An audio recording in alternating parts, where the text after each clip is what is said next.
Meu nome é João Dias, sou membro da loja União, Ordem e Progresso, número 1229, no Oriente de Campo Grande. E atualmente nós estamos exercendo o cargo de secretário estadual de orientação ritualística adjunto para o rito brasileiro. A gente registra aqui a presença do nosso secretário federal, do nosso irmão Dourado, que vai ser o parâmetro da nossa exposição, né? A gente aprendeu muita coisa com ele, aprendemos muita coisa com os irmãos que estão presentes, e a gente não tem a pretensão de esgotar o assunto, nem dizer que o nosso é melhor ou pior do que os outros. Nós fizemos uma pesquisa e chegamos à conclusão que o nosso rito, né, conforme todos sabem, ele tem diferenças marcantes. Isso é que é fundamental. Porque nós temos consciência de que essas diferenças, essas peculiaridades que marcam o rito, é que nos destacam na maçonaria universal, em todo o Brasil. Pode passar, né?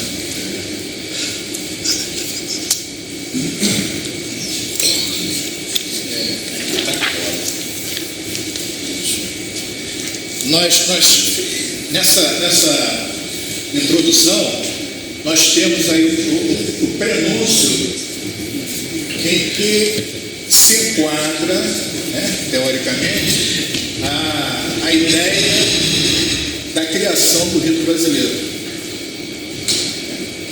Então, em 1878, nós temos lá em Pernambuco a relação nominal de sócios da maçonaria do especial rito brasileiro. No Supremo Conclave existe uma cópia, facsímile, dessa caderneta, que é o ritual que se fala que seria no rito brasileiro, tendo toda a descrição, né, relativa a esse fato. Mas, efetivamente, a nossa história começa em 1914 com a criação do rito brasileiro pelo decreto número 500, de 23 de dezembro, por Lauro Sodré. Lauro Sodré é uma das pessoas, né, a principal, que assina a criação do rito brasileiro. Em 1916, nós temos a aprovação, reconhecimento, consagração e autorização para funcionamento. É o decreto 536 de outubro. Quem assina esse decreto é o almirante Veríssimo da Costa.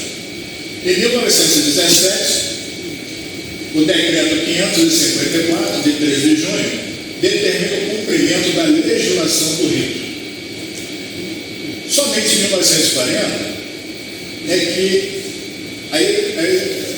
todo mundo sabe, né? Houve o adormecimento do rito. E em 1940 é que ressurge a ideia com a criação da oficina-chefe do rito, que é o ato 1617, de 3 de agosto, cujo grão-mestre geral era o irmão Joaquim Rodrigues Neves. Em 1941, a designação da comissão regularizadora, que é o ato 1636, de 6 de fevereiro. Quem assina também é o de Neves. Em 1944, ocorre o adormecimento da oficina-chefe e as lojas que até então estavam praticando o brasileiro mudaram de rito. Em 1968 é nomeada a Comissão Especial para rever a Constituição de 1940 para colocá-la de acordo com as exigências internacionais de regularidade, que é a separação dos corpos simbólicos filosóficos. E o ato que reimplanta o rito brasileiro é o decreto 2080, de 19 de março, assinado por Auro Palmeira, então grão-mestre exercício. Então nós temos ali a fundamentação doutrinária, está na biblioteca maçônica, uma instrução completa, John Franco Maçom, publicada em Paris, cujo autor era Miguel Antônio Dias e se intitulava Um Cavaleiro Rosa Cruz, um maçom português. Antes de passar para o outro slide, a gente gostaria de trazer aos irmãos uma pergunta, né? É algo que sempre nos deixa perplexos. Por que há esse ato de 1917 para 1940? Alguns irmãos já se perguntaram a respeito e chegaram a uma conclusão adequada? Ou não?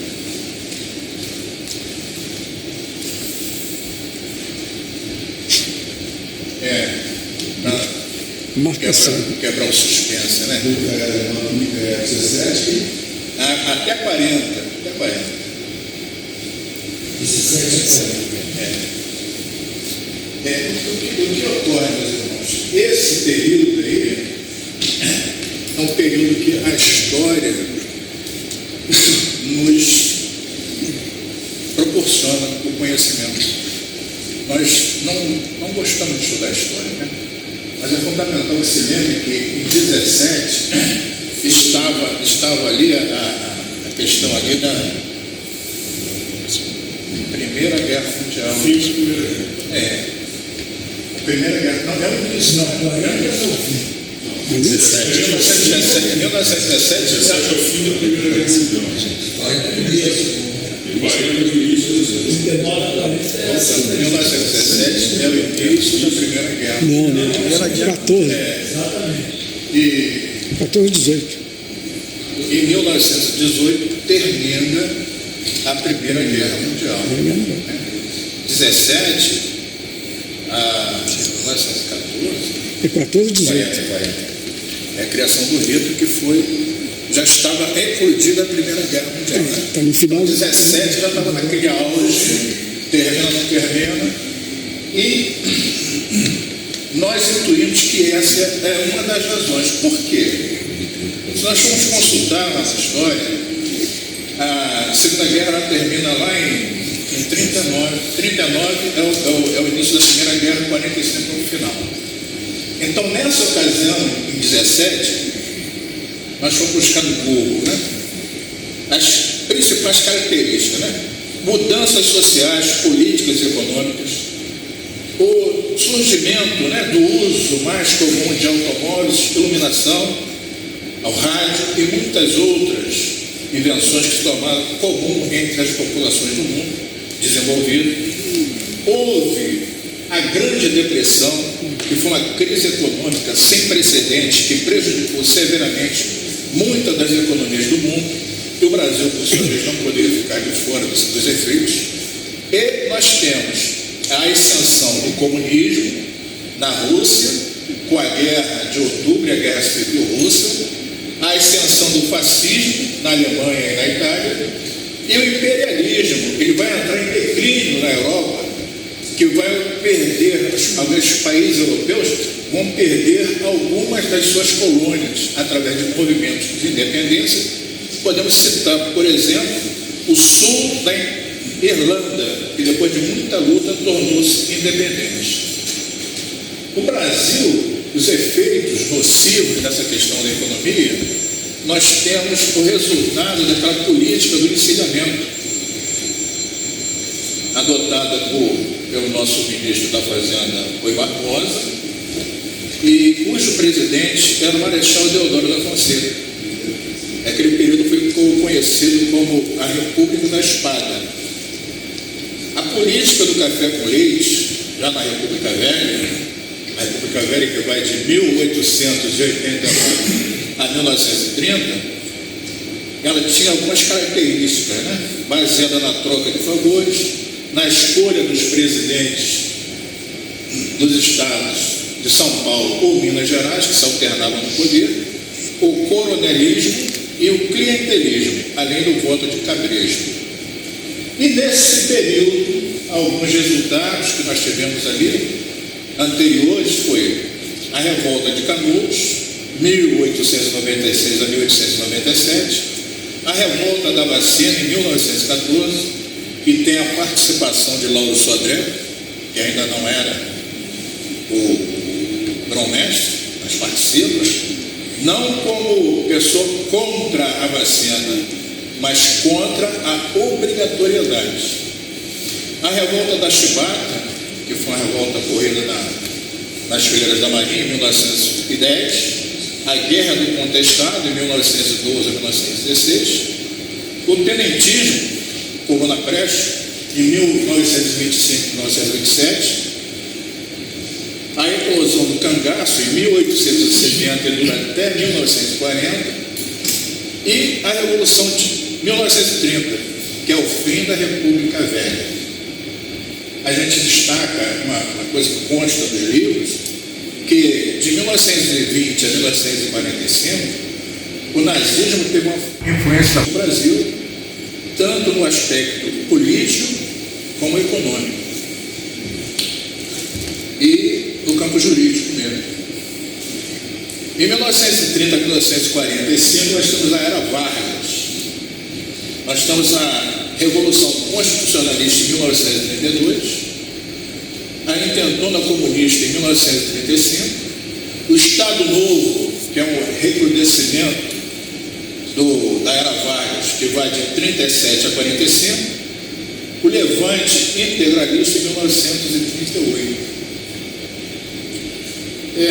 Esses dados aqui iniciais é para os irmãos pensarem que a maçonaria, por mais que, ou os maçons, que por mais que tentassem andar com o rito brasileiro, tinha uma dificuldade fora de sério, porque tudo que acontecia no Brasil tinha repercussão no Distrito Federal, que era aqui no Rio de Janeiro. E o rito brasileiro nasceu aqui, nesse palácio. Então você está muito bem tendo a reunião e de repente tinha uma bomba, alguém invadia, essas coisas assim. E durante o governo Vargas, muitas lojas tiveram que suspender as suas atividades, né, por determinação, não do Vargas, mas daquelas pessoas que não tinham o menor interesse no funcionamento da maçonaria. Porque nos países fascismo e nazismo, a maçonaria era perseguida violentamente, com morte, inclusive, dos maçons. Dito isso, vamos ao próximo. Algumas peculiaridades que nós julgamos importante salientar, que é do conhecimento de todos. Eu estou falando para irmãos do Rio brasileiro. Mas por que isso? A gente precisa saber para que nós tenhamos assim, a certeza do que fazemos, não fazemos aleatoriamente. Porque quando você faz repetidas vezes algo que aprendeu com alguém lá atrás, as chances de estar fazendo equivocadamente são muito grandes. Nós estamos lá. Vamos informar, falar um pouco sobre o oitavo venerado mestre, a vista que nós temos do Ocidente para o Oriente, a subida e descida dos degraus, acesso ao Oriente, circulação elógica, o retábulo, os altares de juramento dos perfumes, acendimento das luzes místicas, as cores da arte real, os pilares, que são os atributos da divindade, procedimento com bastões, abertura e fechamento do livro da lei, colunas B e J, posições justificativas, ainda colunas B, o Sol nos hemisférios, os signos zodiacais e as estações anuais, algumas curiosidades que nós verificamos num ritual de 1956, que era do Grande Oriente Unido, coisa que depois nós vamos falar rapidamente a respeito. O uso de tímpano, recepção de autoridades maçônicas e ingresso de visitantes, acordo do Rio brasileiro, virtudes cardeais ou cardinais e filosofia dos graus simbólicos. E finalmente a bibliografia. Pode passar. Meus irmãos, eu tinha que tomar, assim, por exemplo, algum local. E nada melhor do que a loja que eu conheci, que não é uma perfeição, mas sempre você um pouco, né? Então nós temos ali no altar do venerado mestre, nós chamamos de altar, né? Esse conjunto aqui, a posição da bandeira do Brasil, as colunas, né? Meias colunas compostas, são das chaves do alfabeto maçônico, a carta constitutiva, os 3 focos de luz em frente ao altar, o retábulo, a posição da estrela flamejante, o estandarte e as bandeiras do GOB. Confesso bem que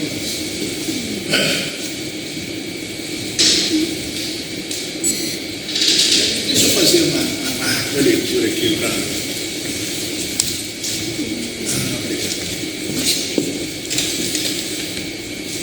O fundamento do rito brasileiro de maçons antigos, livres e aceitos é justamente essa expressão, um rito novo e independente, e tendo por base graus simbólicos e comuns a todos os ritos, tenha, contudo, graus superiores, diferentes e nacionais.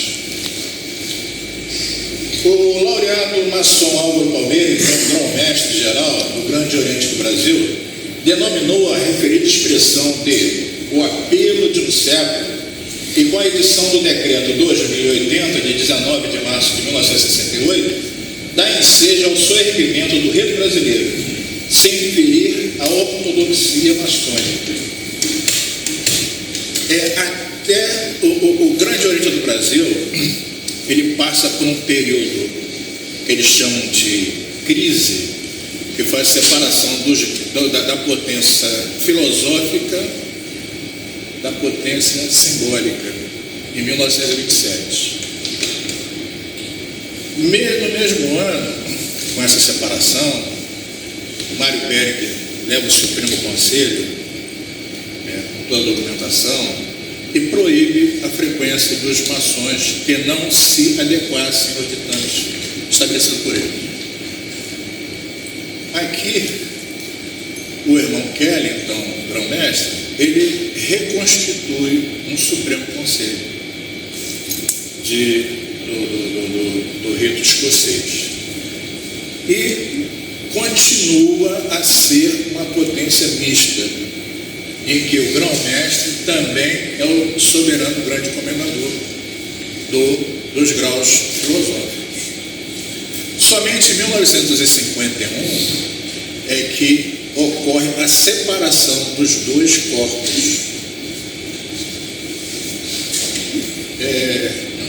Palmeiras, com esse decreto, sabedor disso, o período que ele esteve fora e tudo, que a gente pode falar na palestra, ele resolve que era necessário tocar a oficina-chefe e, ao mesmo tempo em que os irmãos preparariam a Constituição, criando o Supremo Conclave do Brasil, para o rito brasileiro, que até então não era esse nome, e também promovendo aquela questão da separação dos graus simbólicos.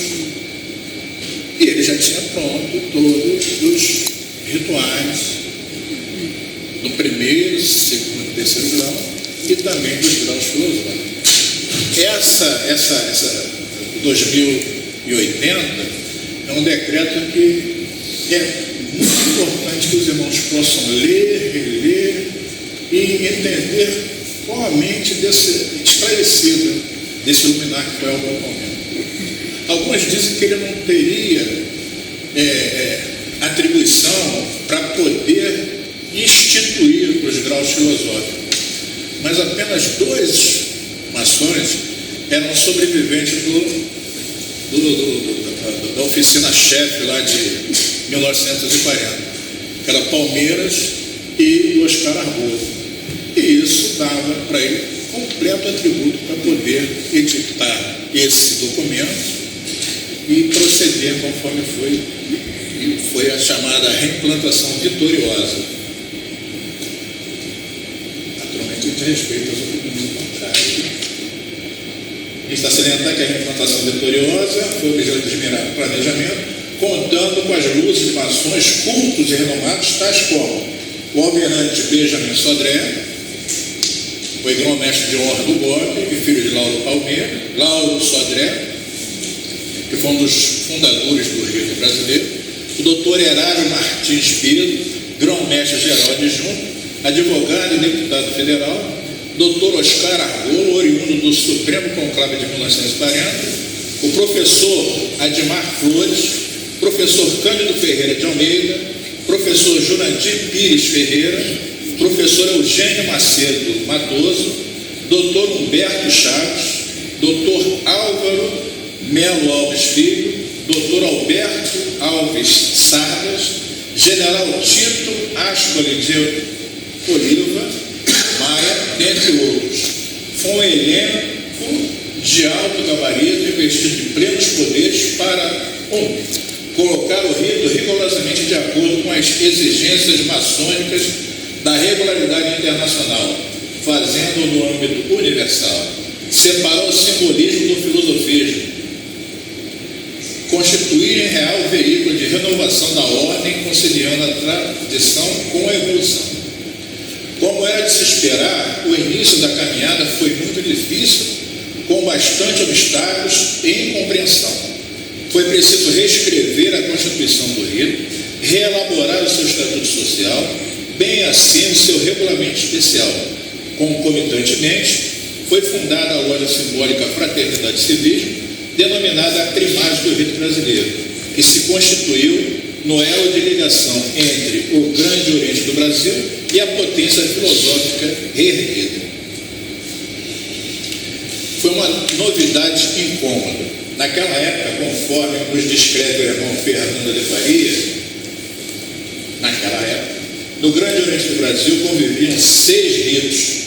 O rito escocês majoritário era o rito de sustentação, o rito adoniramita, histórico, praticado desde a fundação da potência e de grande espiritualidade, o rito moderno, com poucos obreiros, mas respeitadíssimo, histórico, dos primórdios do Gobe, em sua reimplantação, 1831, abrigando nações adeptos do racionalismo sem preocupações místicas. O rito de ordem, de poucos obreiros em nossa terra, mas providos de legítimo e respeitável orgulho especial. Os lídimos representantes da corrente inglesa, fundadores da maçonaria, como praticado nos dias atuais.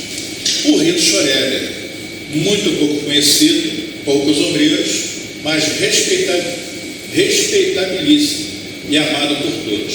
E o rito brasileiro. O rito brasileiro, é importante salientar que de 1914 até 68, ele constou na Constituição.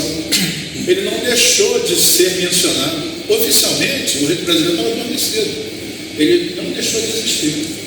Então, somente houve necessidade desse motor de arranque em 1968 para tirar ele da letargia. Continuando, o mestre de Faria nos informa que nas grandes lojas apenas 3 ritos na época.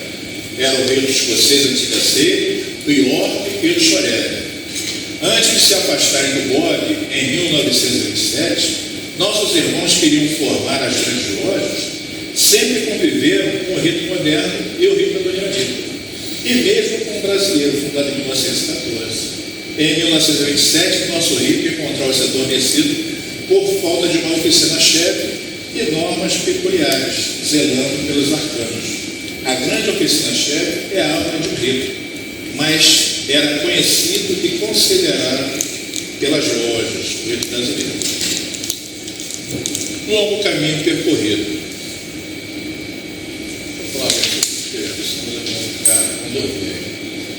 Fontes doutrinárias do rito. A partir do advento do Decreto 2080, de 19 de março de 1968, veio à lume uma nova Constituição, um regulamento especial e um Estatuto do Supremo Conclave do Brasil. Em seguida foram editados os rituais elaborados na década de 1960 pelo irmão Álvaro Palmeira, que também confeccionou uma coleção de textos denominados Documentos do Rito, com explicações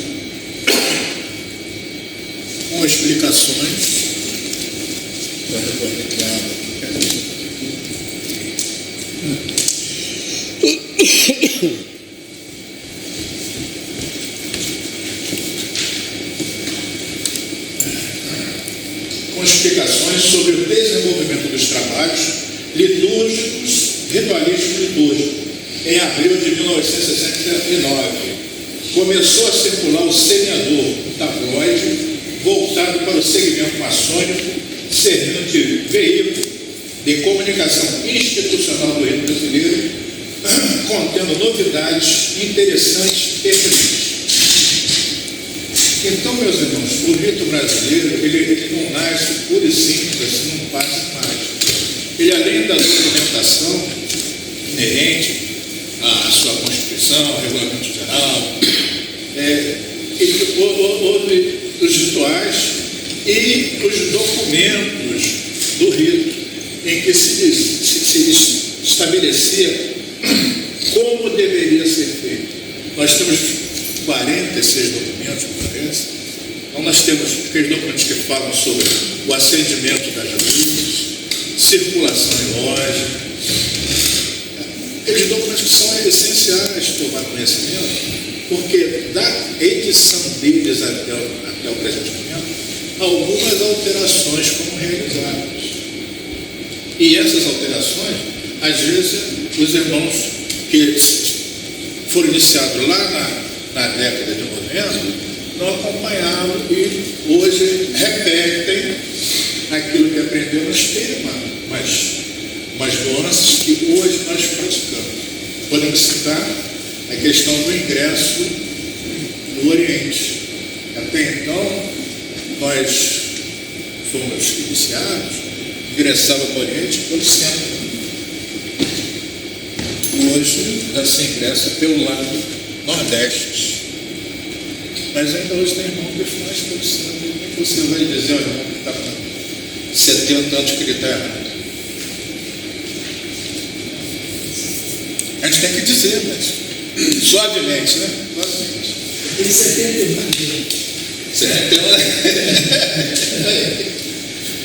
Então, uma coisa que a gente traz aqui do livro do nosso irmão Fernando de Faria, que diz assim: entendemos que é muito importante fazermos uma digressão sobre o significado de liturgia e ritualística, pois não se confundem. Liturgia, considerada apenas por seu aspecto exterior, liturgia aqui definida ou considerada por Fernando de Faria como a ordem e a forma com que cerimoniais religiosos são realizados. Cerimoniais religiosos ou não. Nós temos uma liturgia. Ou então o presidente Sarney dizia que tinha a liturgia do poder. Aquela subida da alma. Era algo que a liturgia tinha que ser feito. Porque o presidente não fizesse aquilo, ele estava cumprindo o padrão. A sua utilização conceitual, assim particularizada, aplica-se justamente na pretensão de destacar como aspectos exteriores dos rituais maçônicos, visíveis e materiais, e devem se ajustar à dimensão interna, invisíveis e intelectuais. Meus irmãos, eu creio que ele quis dizer o seguinte: o ritual diz que você deve fazer a circulação do tempo com o ombro direito voltado para o centro. Tem uma justificativa. No rito adoniramita, a circulação em um dos graus é contrária. Ele faz, nesse sentido, se destrói. Tem uma justificativa. Vamos pesquisar para dizer correto. Não ficar essa pulgada. A ritualística é a disciplina que estuda a ordem com que se apresenta e o modo com que se realiza cada parte do ritual. Se considerarmos que didática é a arte de ensinar, a conclusão é espontânea. A ritualística é a parte da didática de um rito. É um dos modos pelo qual o rito apresenta a sua doutrina. E doutrina, ele diz que é o conjunto de princípios, normas, etc., que servem de diretriz a um determinado corpo social. Ou seja, nós temos a liturgia dada pelos seus cerimônias como são realizadas, a ritualística, que é a ordem como estas cerimônias são realizadas. Você não pode inverter a ordem dos fatores, porque nós temos um início, que temos a transmissão da palavra, e depois, no fechamento, temos o retorno da palavra. Você não pode fazer uma mistura, antecipar este momento por outro. Você quebra completamente a questão aqui da ordem litúrgica, por consequência, a ritualística. Então, doutrina é aquilo que é ensinado, didática é a arte de ensinar. No sentido maçônico, um rito é instituição complexa de rituais, cerimônias, graus, etc., estabelecido com certa unidade e identificação institucional. O ritual possui partes distintas, a saber, uma das partes são as meramente administrativas. Por exemplo, a leitura da ata, do expediente, propostas e informações, elas não requerem uma formalidade rigorosa, porque são meramente administrativas. 2. As propriamente ritualísticas é o modo como os irmãos recebem as autoridades ou fazem a saudação ao pavilhão nacional. Exige um rigor formal ou ritualístico, um protocolo. E outras, enfim, mais que meramente ritualísticas, elas são litúrgicas. E dá como exemplo o acendimento das luzes, a transmissão da palavra, porque representam um mistério, algo oculto, intrínseco a uma mensagem além da própria forma do ato. Então, meus irmãos, nós temos no nosso ritual aquela mistura ali. Nós temos partes que são meramente administrativas, são as propriamente ritualísticas, o ingresso do templo, a recepção das autoridades. Existe todo um ritual para fazer isso. E nós temos as outras que são litúrgicas. O nosso irmão Efarias, ele diz que ali tem um mistério, não fazer tese. Nós temos irmãos que não comungam do pensamento. Existe algo metafísico, existe algo esotérico, que algumas pessoas não veem, mas são correntes feitas da gente. Princípios litúrgicos do rito brasileiro. Nós temos princípios que informam as alterações, os modos de confeccionar os nossos rituais. Na elaboração do rito, da liturgia do rito, o Supremo Conclave do Brasil empregou 3 princípios. O primeiro é do significado simbólico ou doutrinário. O segundo é do procedimento tradicional. E o terceiro são dos aspectos práticos. Salientando que, por tratado, o Grande Oriente do Brasil, ele fica responsável pela edição e distribuição dos rituais. Mas as alterações, a preservação dos arcanos, fica por conta da oficina-chefe. Hoje está em andamento a atualização dos rituais, que está sendo capitaneada pelo nosso irmão Dourado, e isso é atribuição específica do Supremo Conclave do Brasil. Agora eles não queiram, mas vai ser feito, né? Trabalhar e sempre. Igual água na pedra, né? Vai. O primeiro princípio, que é do significado simbólico doutrinário, ele determina que nossos gestos, palavras, litúrgicas contêm um significado simbólico ou doutrinário. Entendemos que liturgia é forma em oposição à doutrina, que é conteúdo. preferimos o conteúdo. Nesse sentido, as cerimônias são elaboradas com o fim de transmitir a doutrina do rito, sem dúvida alguma, gestos e palavras devendo exprimir mensagem de valor didático, sem se recair no farisaísmo, preocupação exagerada ou exclusiva com a forma descuidada do conteúdo, chamada de túmulos caiados. Isso não podemos ser. Exteriorizar uma coisa, mas internamente praticar outra. O segundo princípio são procedimentos tradicionais. Significa que a liturgia do rito brasileiro segue, sempre que possível, os costumes maçônicos mais antigos. No rito brasileiro, como fundamento doutrinário, optamos a tradição e a evolução. Por dois motivos: pela regularidade maçônica e pelo reconhecimento dos métodos maçônicos, de caráter eminentemente simbólicos, por serem fortes instrumentos da educação, com facilidade, alcançando mentes e corações. O terceiro princípio, dos aspectos práticos, é um compromisso com a eficiência. O tempo é importante. Nesse sentido, adota-se o procedimento mais prático possível, mais rápido, mais confortável, mais eficiente em seus fins específicos, sem prejuízo dos aspectos simbólicos ou tradicionais. Ao longo ali nós vamos mostrar aqui alguns exemplos dos aspectos práticos do rito brasileiro.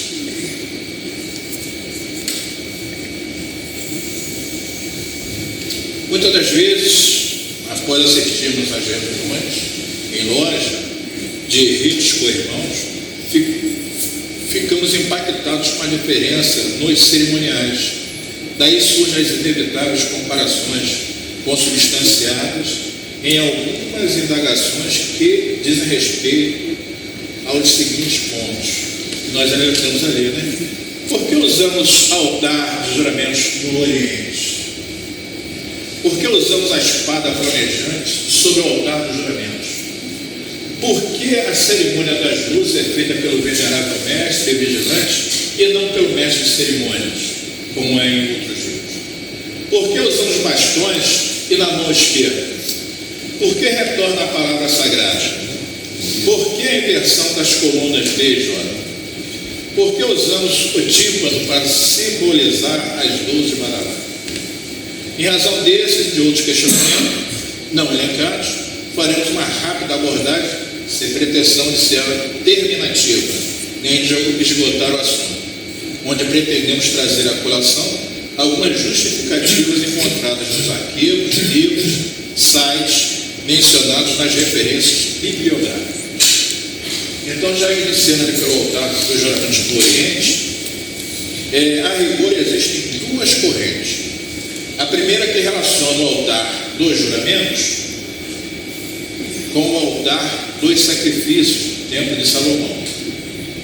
A segunda são os que sustentam ser o altar dos juramentos de origem exclusivamente maçônica.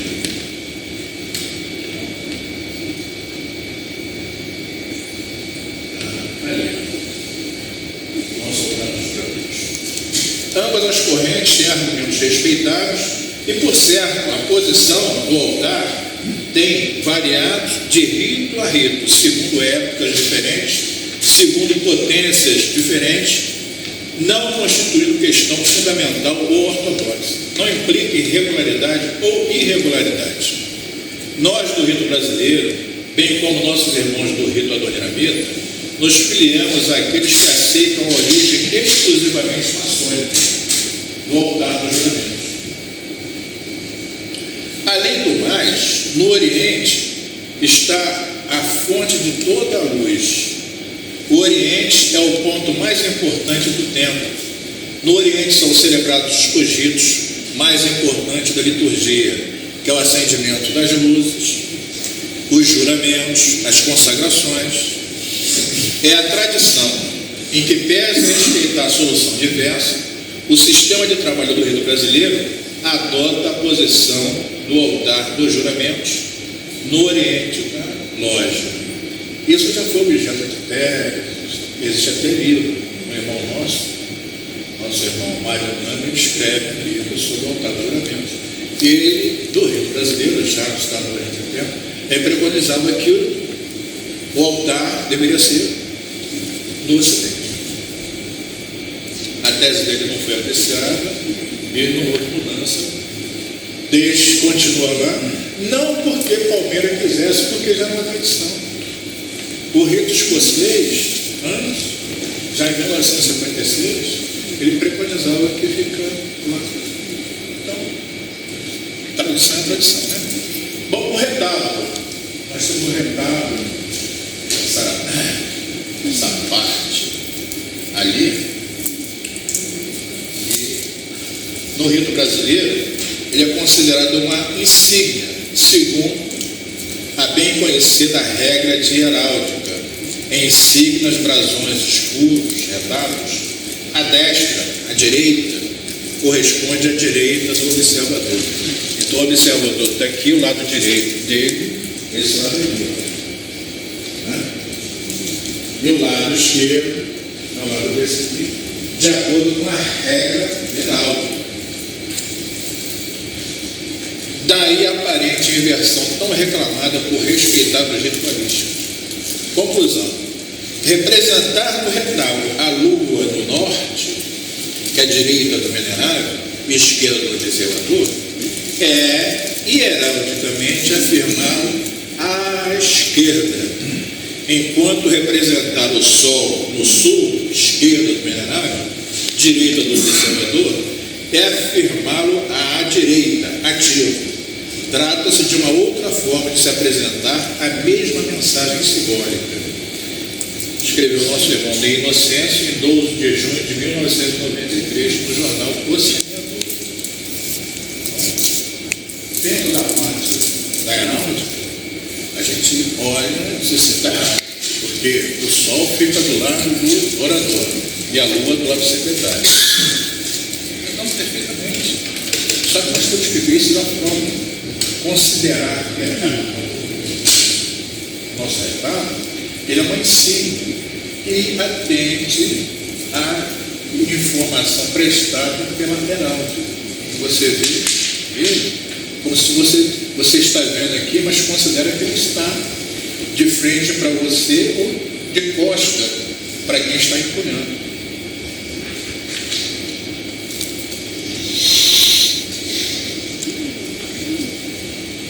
Nosso irmão pode dar mais, explanar melhor do que eu. Né?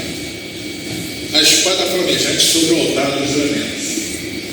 A espada flamejante, ela sai por favor. Para ver se está bom. Aqui, ó, embaixo, aqui, esse molde aqui, ó, é o altar dos juramentos. E do lado tem o altar dos tribunos. Aqui em cima, onde fica as luzes místicas, e abaixo é o altar dos juramentos.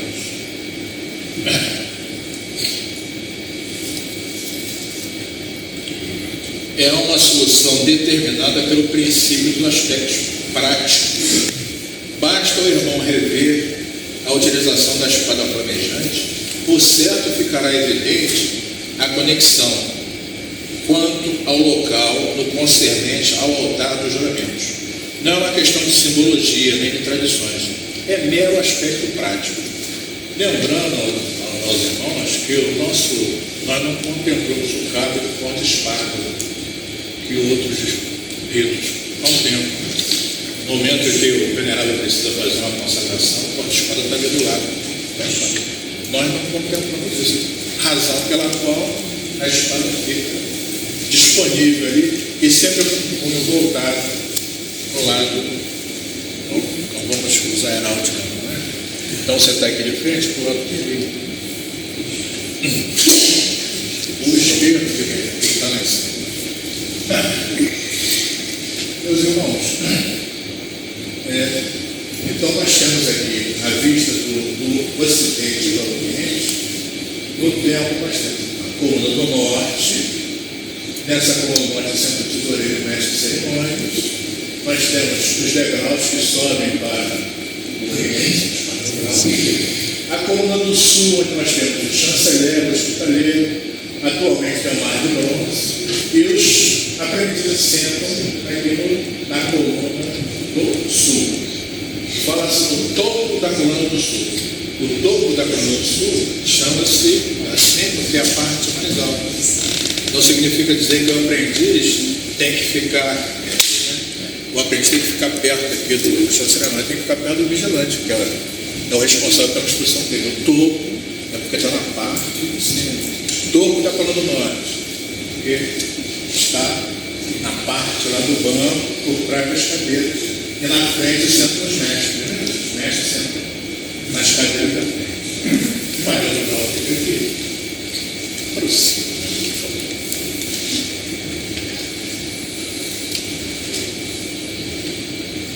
Subida e descida dos graus, acesso ao Oriente.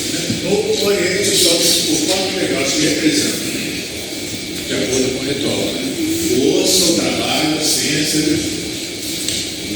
Lá no altar, são mais 3 degraus que representam a pureza, a luz e a verdade. Subida e descida com qualquer pé, normalmente um degrau sem afetação. Tem irmãos que, copiando aqui, a doutrina Rita gosta de subir dessa forma. Não é o correto. Cada vez você tem afetação nenhuma. E após subir o 4º degrau, o senhor vê pelo lado nordeste, junto à balustrada, o irmão saúde venerando a testa e em seguida adentra o Oriente. Olha, isso é difícil pra caramba. Tem irmão que ele considera aqui, né? Aqui é legal. Convencer ele de sentir contrato, acho que legal é esse aqui, né? Aqui é um legal. Aqui é um legal. Quando? Não. Mas é isso que a gente está entendendo. Isso é porque tem os 3 degraus. O ritual diz que é antes de ingressar no Oriente. Antes de ingressar no Oriente. Mas tem irmão que considera que isso aqui, esse degrau aqui, tem que ter 4 degraus. Pô, mas só tem 3, mas tem que ter 4. Você tem que construir mais um degrau para ter irmão? Não. Aqui tem 3, o tempo foi construído dessa maneira, agora os tempos usando assim. Chega aqui e faz a saudação, ingressa. Você está, diria, nosso irmão Dourado, você está pedindo licença para ingressar. Tanto é que antes de sair pelo lado sudeste, junto à balustrada, antes de descer, faz essa saudação. Todo mundo aprendeu a solução. Próximo. Mas tem irmão que não concorda, não. Né? E a gente não vai brigar com irmãos. Então, o que nós temos ali, a questão da circulação lógica, que a gente chama atenção, é que no Oriente a circulação é feita em sentido horário, contornando o altar dos juramentos. Tem que fazer uma circulação. O primeiro diácono vai entregar um documento ao secretário e pega o secretário vem para o orador, ele faz isso, vai lá fora, ele faz isso. Vai aqui, depois retorna e vai para o lugar dele. Vai sempre entrar no seu altar pelo lado esquerdo, que é o lado nordeste, e sai pelo lado direito. Para aqueles que são venerados, eles devem lembrar que existe um único momento que é feito de forma contrária. Um único momento. Quando forem venerados, vocês saberão por quê. Né? Então, no Ocidente, agora, a circulação é no sentido horário. Ocidente, norte, contornando aqui a loja, né? Oriente, sul, ocidente. Os vigilantes sempre entrarão nos seus altares pelo lado esquerdo e sairão pelo lado direito. Tem alguma alteração, meu secretário? Agora de esquerda, olhando de frente, né? Olhando de frente para o altar, à esquerda, né? Não, aí tem. Eu estava até conversando. Porque é o seguinte, na decoração do templo, a coluna que está Afrodite, ela fica do lado do vigilante. Então, ele entra pela esquerda, né? Então ele vai entrar. Ele vai entrar por aqui e vai sair por aqui. Porque na decoração, a coluna está aqui. E mais ainda, quem for apanhar para o lado, é sempre no lado direito. Então, eu não fico lá de cá e tem que entortar para lá. Não, eu estou aqui, entendeu? Isso é vigilante dá de cá. Eu sempre aqui. E uma coisa lá. Mesma coisa lá. Eu estou aquela volta aqui, e isso aqui, a circulação, não é fora. Você entra, sabe? Muito bem aqui, você está aqui. Pessoal, muito vai ser por aqui, quando ele vier, pensa por aqui. Está sempre aqui, o braço direito, voltado para aqui. Você apertado aqui, ó, o que acontece? O braço para a esquerda, então você destroça. Salientando que nas lojas que possuem as colunetas, né, a Afrodite ela fica aqui desse lado. E Hércules fica do lado de cá, onde ficava no passado, né, o altar do vaso das purificações. Então, é contraproducente que o irmão pegue a palavra por aqui, pelo lado, né, esquerdo, haja vista a possibilidade de derrubar, acontecer um acidente. Então, sempre tudo seria pelo lado direito. Está sendo providenciado. Está sendo providenciado o acerto, né? Próximo. Nossa, irmão Dourado, ele está informando por aí. Não quero que você. A palestra é tua, pô, se não ficar falando aqui. Voltando ao retábulo, nós centraremos nosso retábulo. No passado, a gente fala do passado que já passou dos 60, né? Aqui, em alguns locais, nós vemos aquele olho evidente, mas o trabalhador substitui pela letra. A lua está à esquerda do observador, o sol está à direita e o iode no período dela. E a representação do Cruzeiro do Sul. Não estão todas as estrelas, né? É uma representação. Todo mundo olhou para lá. Aqui não é do rito brasileiro, não, né? Não, ali não é do rito brasileiro.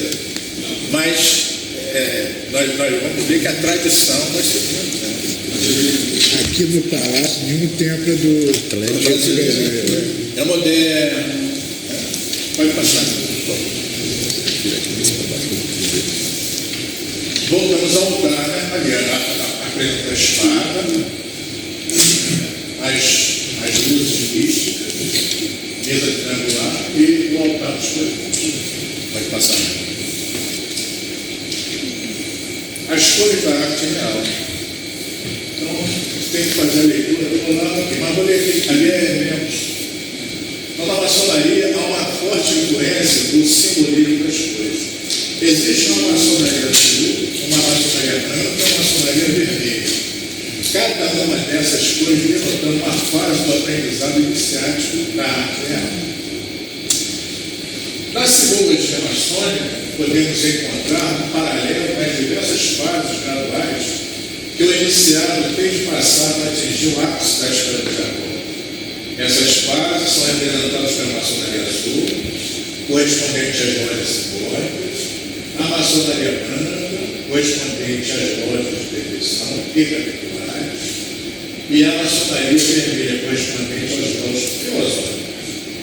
A alusão à cor azul muito provavelmente provém da influência da tradição alquímica, pois, de acordo com os adeptos da arte de Hermes, a pedra filosofal, no curso de seu processo de elaboração, assume seguidamente três cores: o negro azulado, conhecido como asa do corpo, o branco leitoso e o vermelho índigo. O negro simboliza o reino de Saturno, a partir do qual são obtidas a pedra branca, que é o símbolo da lua, e a vermelha, símbolo do sol. Isso nós encontramos em Joana Natalina, em Conhecendo a Arte Real, a editora Amados, de 2007. Só que nós temos no nosso documentos do rito brasileiro, do semeador, outra discussão. A gente vai, não tem garganta para ler isso tudo, mas a gente remete a essa parte dos remédios. Pode passar. O acendimento das luzes místicas. Então, o venerável mestre é cor branca, não oriental. Primeiro vigilante vermelho, a nordeste. Segundo vigilante a sudeste, é a cor azul. De acordo com aquela orientação que nós temos no nosso ritual, lá em cima nós temos nordeste e sudeste, e o leste, lá onde nasce o sol.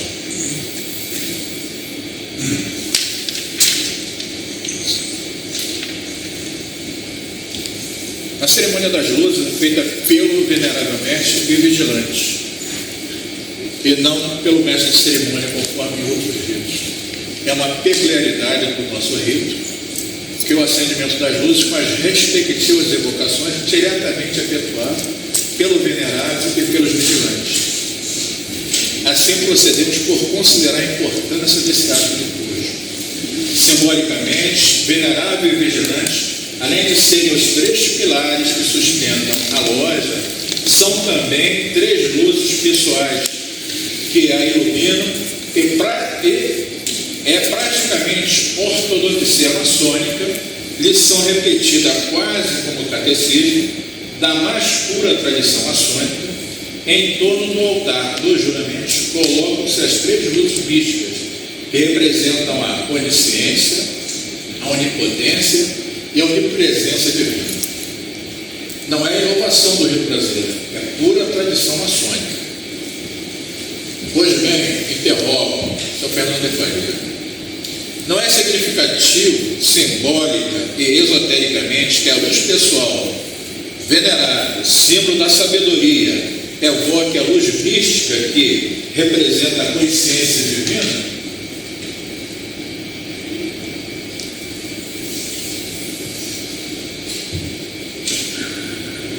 No mesmo sentido, os dois vigilantes, a luz pessoal, símbolo do poder, primeiro vigilante, evocando a luz mística que representa a onipotência divina, e a luz pessoal, símbolo da beleza, segundo vigilante, evocando a luz mística que representa a onipresença divina, discorrendo sobre esse cerimonial, o irmão Murilo Gandra, apresentando as justificativas, traça um paralelo entre os atributos da divindade e as cores das velas utilizadas, que é sapiência, salos e estamelitas.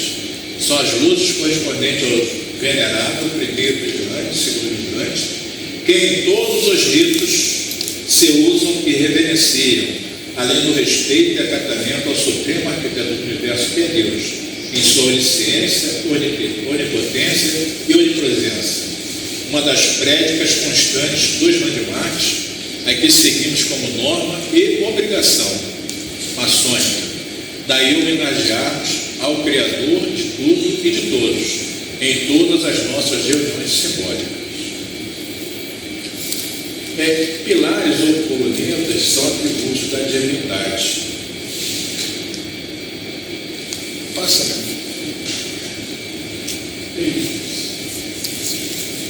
Então, nós temos lá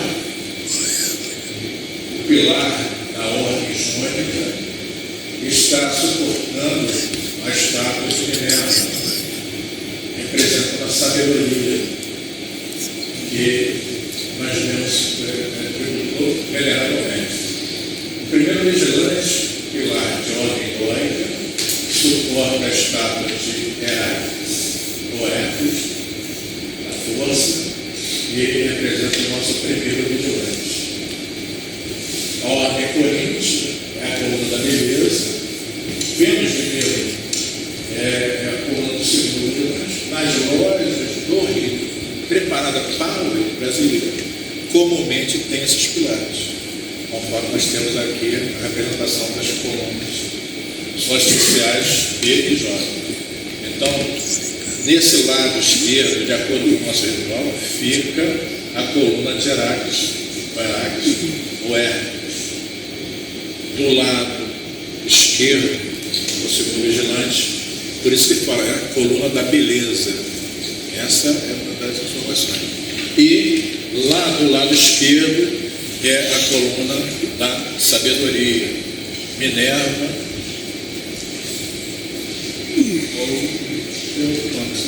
Afrodite.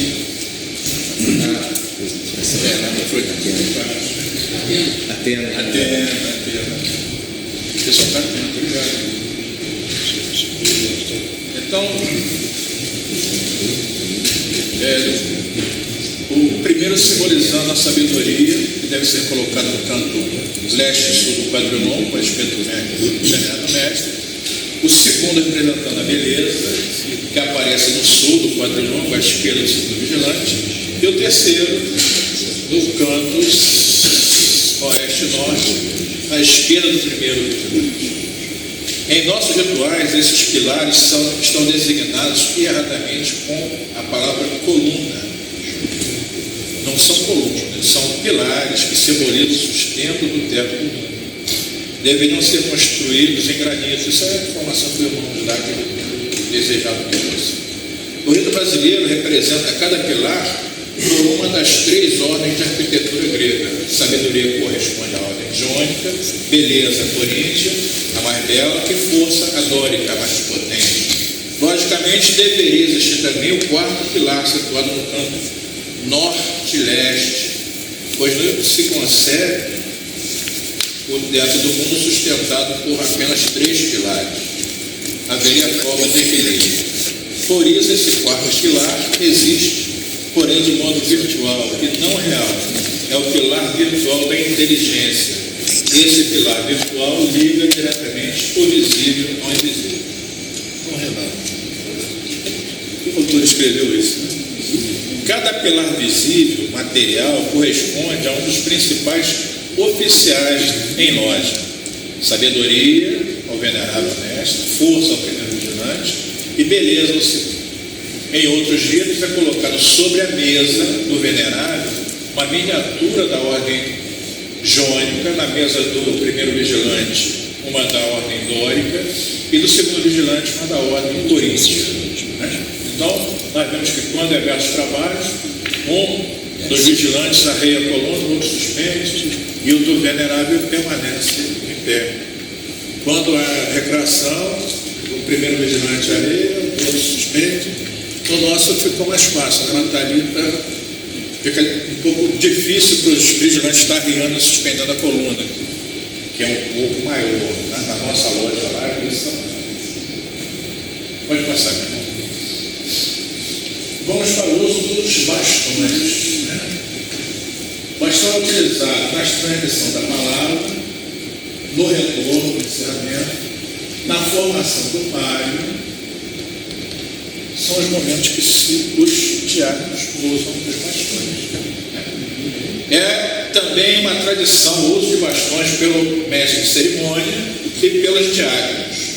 O Gobe sempre utilizou bastões, conforme ainda utilizam nossos irmãos do rito escocês antigo e aceito, praticados nas grandes lojas. É uma tradição o bastão como símbolo da autoridade. Os bastões dos diáconos encimados por uma pomba mensageira da paz. Noé foi avisado do fim do dilúvio por uma pomba, tendo no bico um ramo de oliveira. E os diáconos são mensageiros.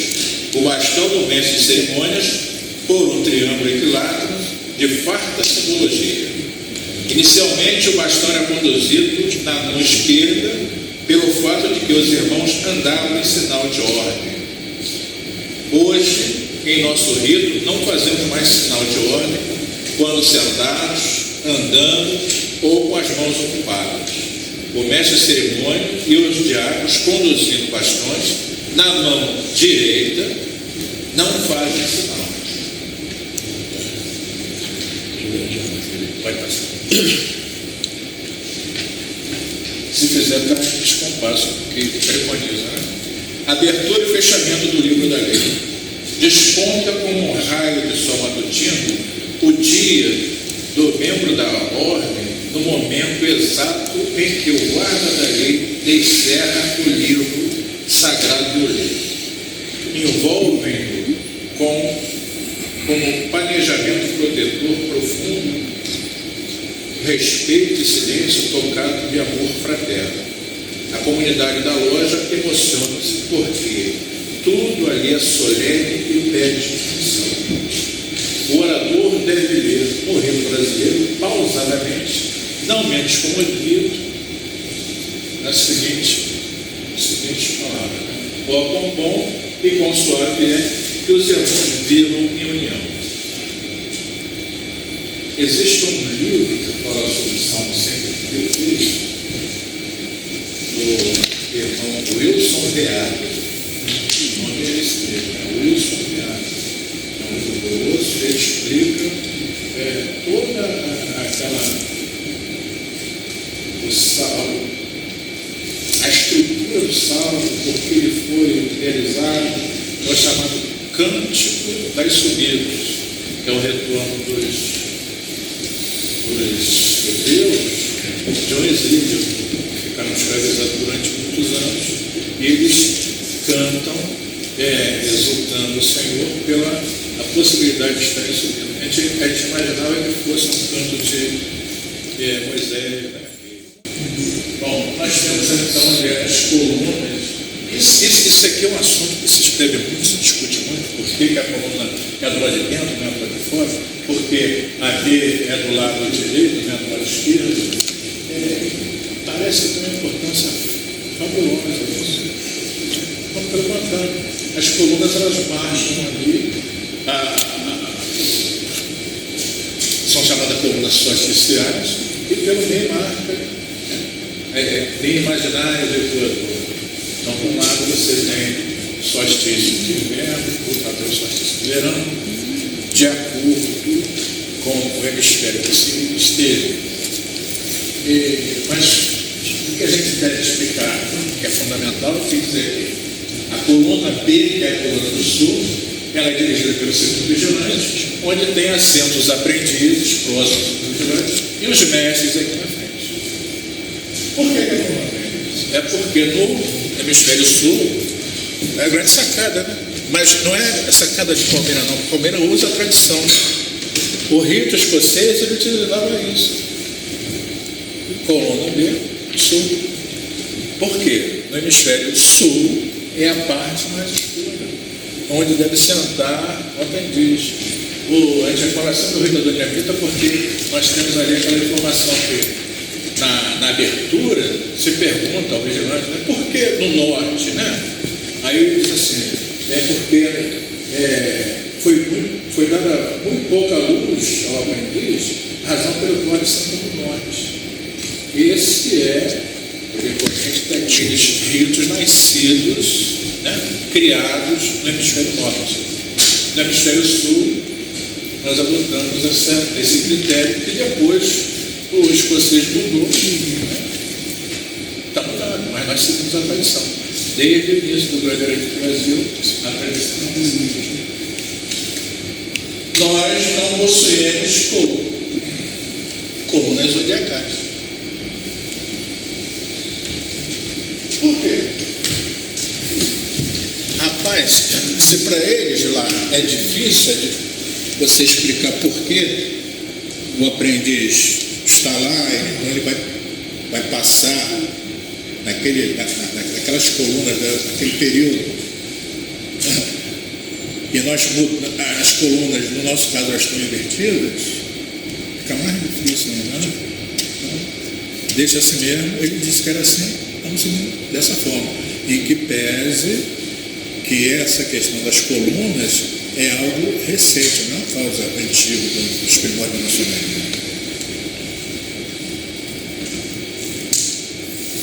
O rito escocês, no ritual de 1956, ele não Não tem ali a descrição, não tem a instituição de colunas zodiacais. Mas existem templos que foram criados, quando foram construídos, estão com as colunas zodiacais. Minas Gerais, falaram com você? Tem vários tempos, Goiânia, tem vários tempos. Ainda na posição das colunas. Dentro do templo, no hemisfério sul, na posição adotada como colunas, o vigilante exerce sua autoridade paralelamente às colunas ou filas de obreiros, como indicam as linhas pontilhadas. Então, o primeiro vigilante está aqui, já que ele estabelecerá Boaz, na força hebraica, segundo o vigilante. Então, a explicação justifica as exigências bíblicas, confirma a necessidade de colocar as duas colunas de tal maneira que o observador tenha sempre à sua direita a coluna J e B à esquerda, tendo em conta que os textos hebraicos leem-se horizontalmente da direita para a esquerda. Somente assim poderemos ver na ordem J seguida de B, isto é, ele estabelecerá na força. Não é uma forçação de mano, questão de leitura. Pode passar.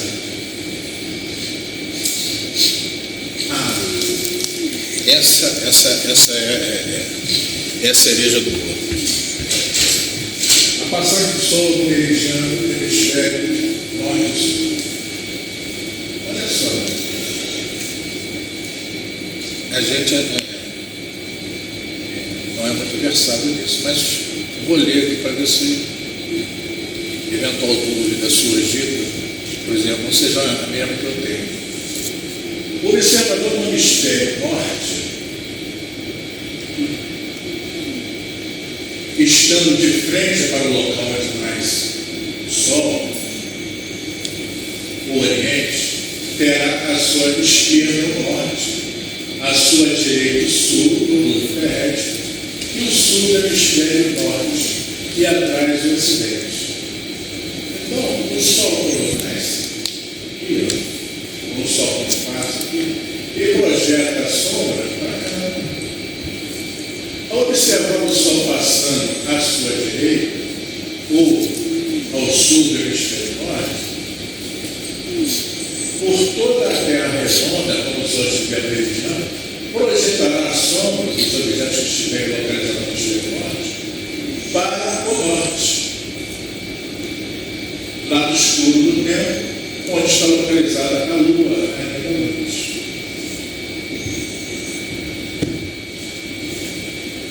Estamos até aí? Compreendendo?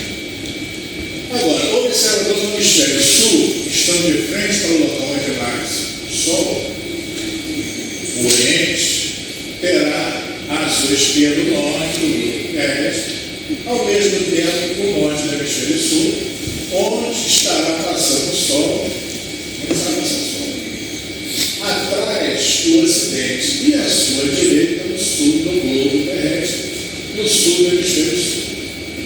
Enquanto que, na mesma situação, o sol meridiano, ao meio-dia, projetará a sombra dos objetos que estiverem localizados no hemisfério sul para o sul, onde está localizada a lua, a rainha da noite. Nós estamos aqui,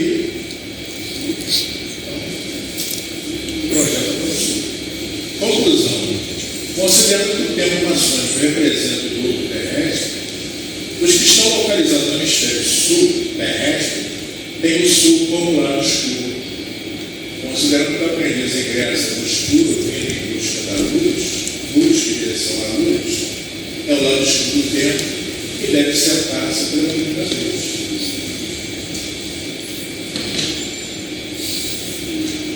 Vamos rápido, passa. Ninguém falou nada.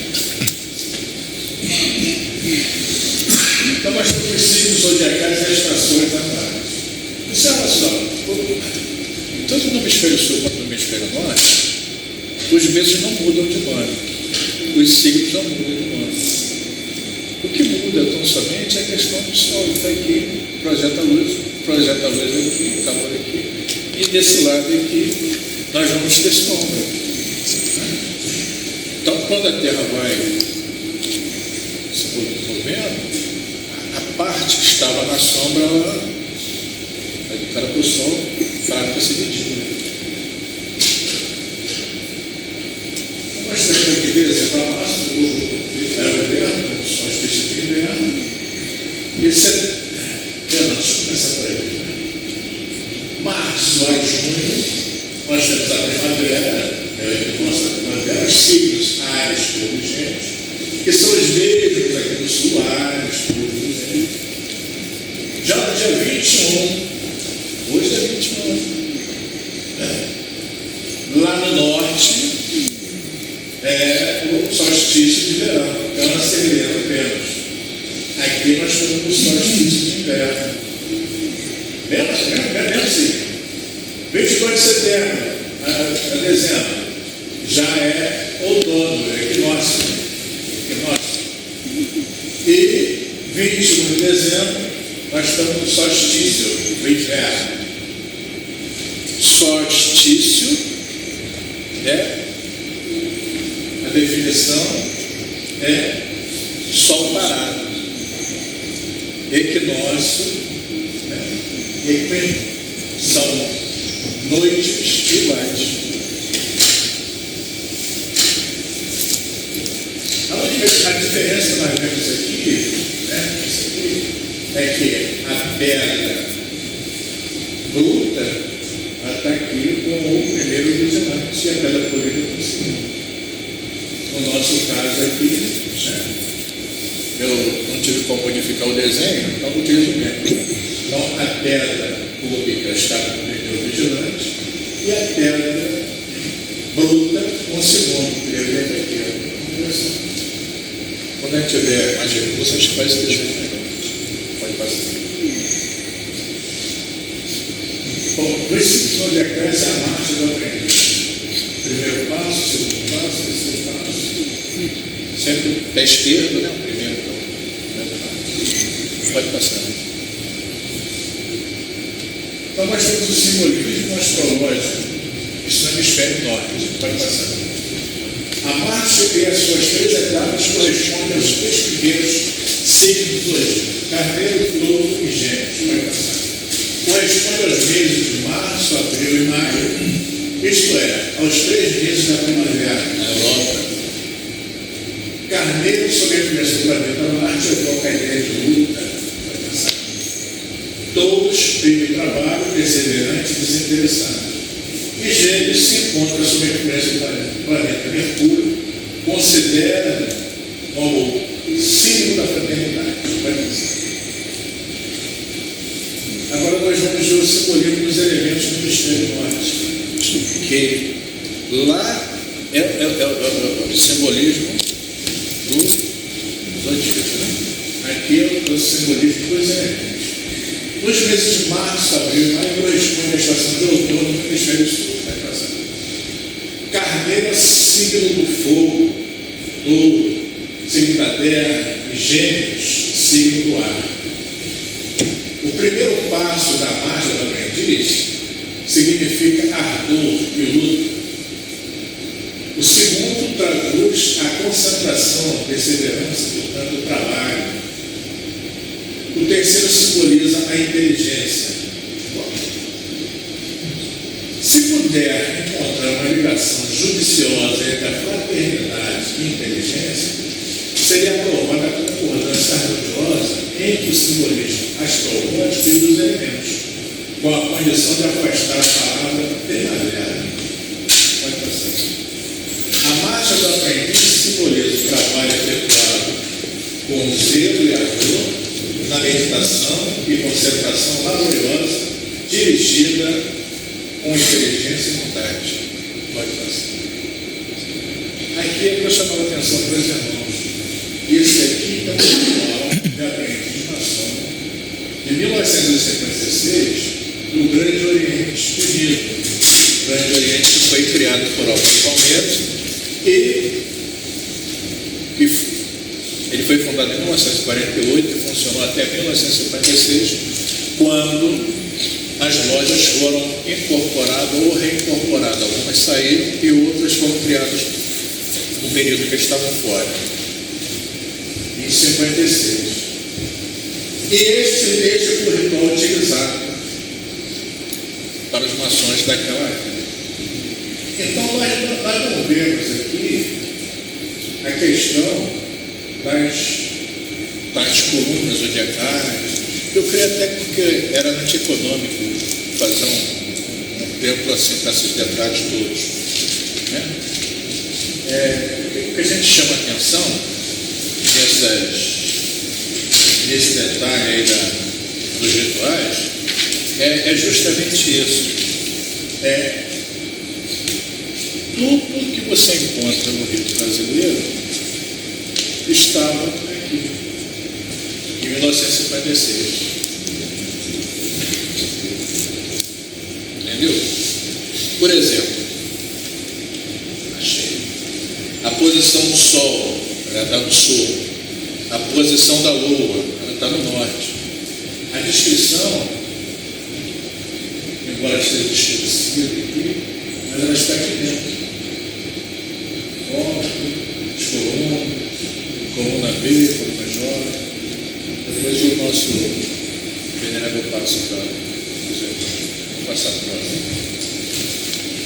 a descrição do termo. E aqui, ainda mais outra, a questão da descrição, o orador sentado à direita, o secretário sentado à esquerda, o aprendiz na coluna do sul. Então, a gente percebe que o rito brasileiro ele tem suas raízes bem profundas no ritual do Grande Oriente Unido. Do grau 1. Fala o pai do calor, a direita, a esquerda, na cadeira do venerável, deve haver sobre o estrado, na mesma cadeira, 2 cadeiras de honra. Nada do que hoje existe é novidade. Desde 56 está bastante isso aí. O uso do tímpano pelo segundo vigilante.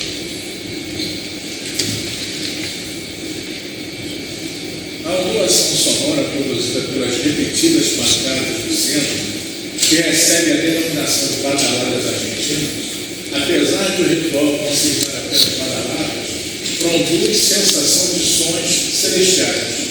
O rito adoniramita chama de vibrações argentinas. Anotem que o sino toque é si, que os místicos dizem ser a responsável pela conexão com o divino. E esta é uma das razões de seu efeito calmante. Essa nota também abre o chakra do coração. No Oriente é importante a que produz a vibração, em japonês Atan, como o eco, que dura 7 segundos, e o seu declínio. Isso porque esta repercussão do som comunica-se com os chakras de quem ouve, abrindo-nos, ajudando na purificação das energias e também das células. No altar do segundo vigilante deve existir um tímpano, assim descreve nossos rituais. Com esse tímpano, peça metálica em forma de sino percutido com um pequeno martelo, o segundo vigilante assinala as horas, as badaladas. Utilizamos tímpanos pela beleza do som produzido. É momento delicado em nossa ritualística. O segundo vigilante, hábil e sensível, sendo capaz de suscitar as mais elevadas vibrações espirituais pela harmônica vibração do tímpano. É uma arte. Marcamos horas simbólicas, suscitamos vibrações elevadas, plenas de beleza e serenidade.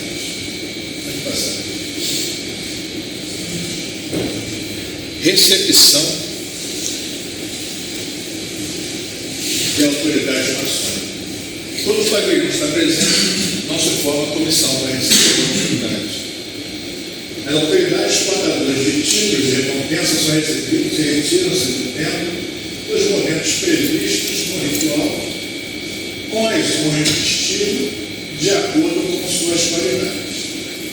De acordo disposto na RGF, o ingresso no templo ocorre sem formalidade, significa em família, antes da abertura da noite.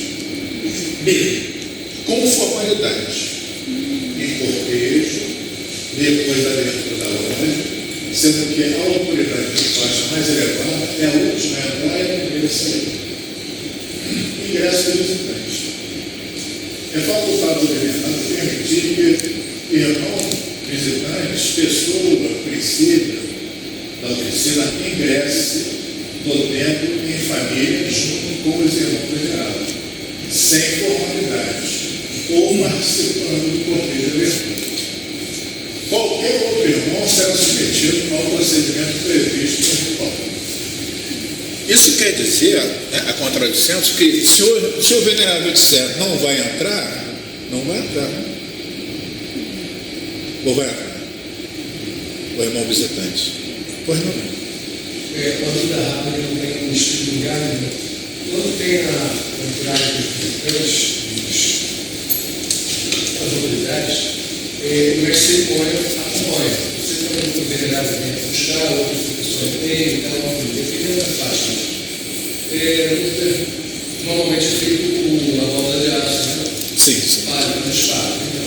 O mestre cerimônia, ao acompanhar essa autoridade que está entrando, e passa junto pela volta de aço? Não.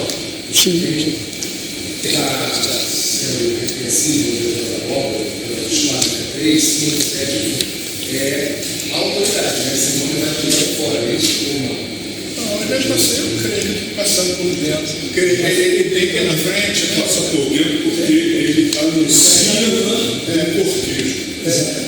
Ele está trazendo a autoridade. E a entrega do malhete, ela é feita a grão-mestre aqui no Ocidente, porque grão-mestre ele preside de Oriente a Ocidente e a presidente de comissões, instalação, estudante, etc. e tal, porque ele preside só a cerimônia, aí ele entrega ali na entrada do Oriente. Sim, é que eu já vi agora que falam que o mestre cerimônia não pode passar por mais de todas as espaços, porque teoricamente às vezes não tem nem autoridade nem nada. Então, aí é invenção. Quem está passando por pessoa e o cargo, ele está trazendo a pessoa. Mas não tem que ser vestido, né? Não tem. Aí o cara você pode chegar para ele. Muita coisa da maçonaria também é passada. Não, vamos acrescentar uma coisa. O venerável ele só passa uma noite ao grão-mestre geral, ao grão-mestre geral de junto, ao grão-mestre Não, adjunto não. estadual. Só o grão-mestre geral e o grão-mestre estadual. Adjunto não. Só o geral e o estadual. Geral e estadual. Bom, isso aí já é uma polêmica. Então, no grão-mestre geral, ele passa uma noite aqui, né? A porta tem que estar fechada, a porta tem que estar aqui, passa aqui, no Ocidente. Ao grão-mestre estadual, ele passa aqui, nessa parte aqui, né? A presidente de comissão de regularização, ele passa aqui no Oriente. Então são locais distintos que se passam no Oriente. Mas parece que ele passa uma Oriente.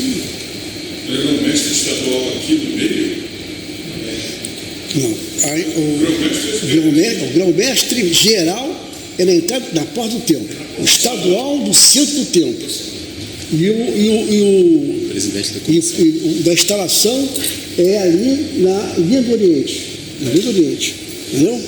Então a recepção do geral é na porta do templo. Entre colunas aí, entre colunas. E o estadual é no centro do templo. Houve uma polêmica antigamente que tinha que receber tudo aí. Está errado. É só seguir o que está no ritual. Entendeu? Então está lá. São as três coisas aí. Entendeu? Porque eu aprendi que grão-mestre, independente se seja Não, está errado. aqui, Não. presidente de comissões qualquer. Não. Geral é na porta do templo. Aí desce acompanhado grão-mestre com porta-bandeira, com porta-estandarte, orador e secretário.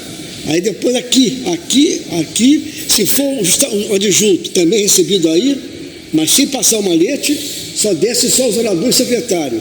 Se é o estadual, vem aqui e recebe aqui no centro, tanto o estadual e o estadual adjunto, aqui no centro do templo, entendeu?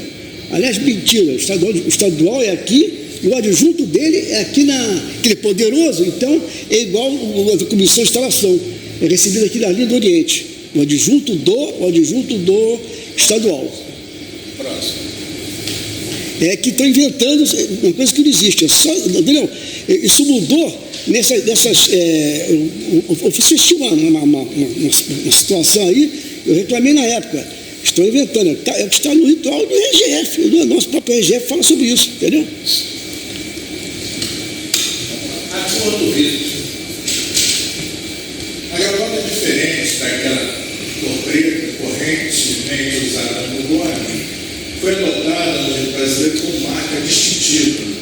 A semelhança da gravata branca, a bandeira verde, serve para distinguir os obreiros tributários, possuem um importante objetivo complementar, que é o de reforçar o espírito de corpo. O espírito de corpo é o sentimento manifesto por certo orgulho em pertencer a determinada instituição. É a comunhão dos membros dessa instituição. O bordô, que parte do fundamento de que a cor do rito ser violeta, artigo 18 da Constituição do Rito brasileiro, resultou de razões estéticas, ou seja, a elegância da sua combinação com tais de preto, exigido no bode, oposto à estranheza provocada pela gravata de cor violeta em conjunto com o mesmo terno preto. A referência simbólica liga-se ao significado de nobreza que se empresta à cor púrpura, assim o manto púrpuro da Magna Reitoria. Pode passar. Ali nós temos, nós chamamos a atenção a esse ponto, que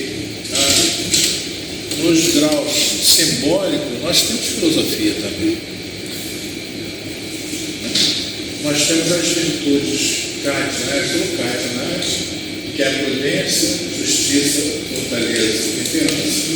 E temos as bordas, que elas estão constando no nosso painel, o grau de aprendiz. Então, as 4 bordas pendentes dos 4 cantos da loja são mencionadas nas instruções sobre o painel do primeiro grau e estão diretamente relacionadas com os métodos utilizados pelos mestres pedreiros operativos ao definir os 4 cantos do prédio, ao implantar os cantos em um canteiro de obra. Mesmo hoje em dia, um mestre de obra, ao construir os cantos das linhas de um prédio, irá suspender prumos a partir de suporte de madeira adjacente aos cantos, para garantir que os cantos fossem perpendiculares, bem como corretamente localizados com relação aos demais pontos dos cantos estabelecidos. Em lojas modernas e especulativas, essas 4 bordas representam tanto, respectivamente, a prudência, justiça e fortaleza e temperança. Nesta sequência, devem começar no canto sudeste, que está ao lado esquerdo do venerável mestre. Em seguida, avançar no sentido horário em torno do recinto da loja. Hoje em dia, as bolas aparecem apenas em cada canto do painel da loja de aprendiz. Em linguagem atual, temperança sugere moderação ou mesmo abstinência. Fortaleza implica em coragem no sofrimento. Prudência transmite a impressão de cautela e justiça implica em reconhecer o que é certo. A filosofia deve começar a ser vista nos graus simbólicos, iniciando pelo estudo das virtudes. Lembrando que tanto no Regulamento Geral da Federação, no artigo 96, que diz que são deveres da loja, 3, direto para 3, empenhar-se no aperfeiçoamento dos seus membros nas áreas de filosofia, simbologia, história, legislação maçônica, ética e moral, e promover o congraçamento familiar maçônico. Quanto ao rito do grau de aprendiz, na página 128, tem outras páginas também, tá, meus amigos? Na parte inicial da fala do primeiro vigilante, ele diz que cultivar a harmonia no meio maçônico, principalmente em nossas sessões, intensificar o conhecimento da liturgia, filosofia, simbologia, história e legislação maçônica. Então, naturalmente, a gente sabe que o tempo de instrução é muito pequeno para essas digressões. Mas sempre que possível, é bom falar um pouco, né, da parte da filosofia, justamente dessas virtudes, né, da prudência, da força. Porque, como se diz assim, o plano resolve tudo na base da força. Ele tem que ter o meio termo, não ser tão forte que destrua aquilo, nem ser tão fraco que seja considerado uma pessoa sem iniciativa. Então, tem que temperar aquilo justo, a metade ali que pode ser feito, para que, quando chegar lá, aquele que for naquele grau chegou os graus superiores, ele já tenha pavimentado ali uma estrada, um caminho percorrido. Mas é fundamental que se veja. Nós temos essas representações de virtudes dentro do tempo, no painel do grau, que pode ser falado. Quando nós, na nossa iniciação, nos é perguntado, né? O que é virtude? O que entender ser isso? Isso é um princípio para que o candidato já vai abrir na mente e vai lembrar mais à frente que existem essas menções e não está escrito em vão, né? No ritual e no regulamento geral da federação. É dever da loja, direito do maçom. Ao mesmo tempo que a tudo direito corresponde ao dever. E nossos mestres, né, são responsáveis pela nossa difusão dessa cultura. Quando se chega a mestre, eles têm assim, um descanso que não precisa fazer trabalho, se apresentar a instrução, porque já apresentou muito. A gente está numa escola de conhecimento, uma escola que você aprende um pouquinho ensinando também. E já na parte da conclusão, a gente diz que o rito brasileiro alberga e, com a sua tradição, mantém um elemento cultural da maior relevância, que é a prática ritualística. Como é que passará? Isso aí é a parte que eu não cheguei a falar, né? Nós temos também as virtudes teologais. As virtudes teologais, que no painel, nós temos um painel alegórico, em que nós temos a escala e alguns símbolos, né? Nós temos uma âncora, uma cruz, que justamente são essas virtudes, né? Que são as teologais, que é a fé, a esperança e a caridade. Nós temos uma loja nesse nome. Carmo, em latim, é feliz. Daí é que vem o termo que descreve as virtudes humanas, da prudência, da justiça, fortaleza, temperança. Elas são chamadas de virtudes características por serem os eixos da vida virtuosa. Teologal se refere àquilo que tem a ver com Deus. As virtudes da fé, esperança e caridade são teologais, porque ele próprio as concede a nós, convidamos a praticá-las de modo cada vez mais perfeito. Quando a gente entra no Palácio Maçônico, a gente dá de cara com simbolizado pelas virtudes. Aqui em cima nós temos uma outra.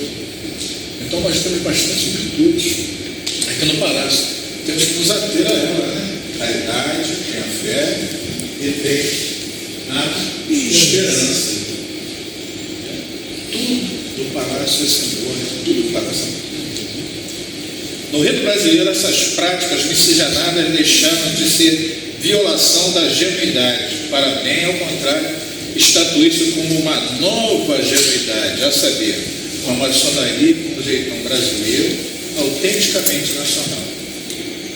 Bibliografia, nós temos o Sabiador, com diversos números, ritual do primeiro grau, maçonaria, o rito brasileiro do Hércules Pinto, pequeno ensaio da maçonaria, rito brasileiro de maçons antigos, livres e aceitos, Marinano, estudo maçônico sobre simbolismo, o rito brasileiro de Carlos Simões, curso básico de liturgia e ritualística de Castellani, o rito brasileiro de maçons antigos, livres e aceitos, origem e desenvolvimento segundo relatos escritos e contados, do nosso irmão Ronaldo Bravo, que não pode estar presente hoje. Estou tirando a falta dele, tá bom? Ele está resolvendo umas pendências. A reimplantação do rito brasileiro, do irmão César Roberto Dourado, e rito brasileiro, uma doutrina para o século, pergunta que faria. Meus irmãos, espero ter cumprido a minha parte. Foi um pouco, tinha muita coisa para falar, a gente vai cortando, e estamos à disposição. Sejam complacentes, por favor. Estamos disponíveis para as perguntas.